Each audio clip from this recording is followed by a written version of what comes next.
Good evening guys. Pinuntahan ko yung magkakapatid gabi na kasi hindi kami nakapunta nung nakarang araw gawa na may sakit ang aking cameraman. Hindi kami nakakapunta so 2 days. Pinuntahan ko sila ngayong gabi para dala ng pagkain at saka tubig. Ayan, andyan pa rin sila, thanks God. Andyan pa din si Kulit. Andyan magkapatid.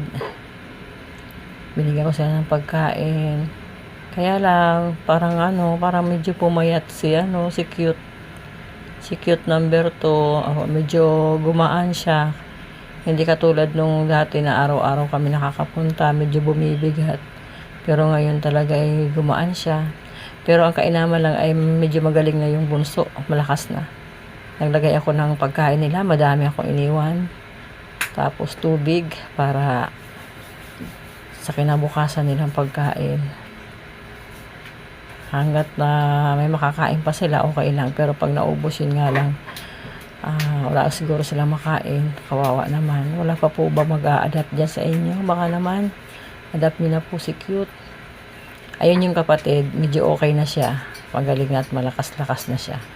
Kaso, pumayat si Cute.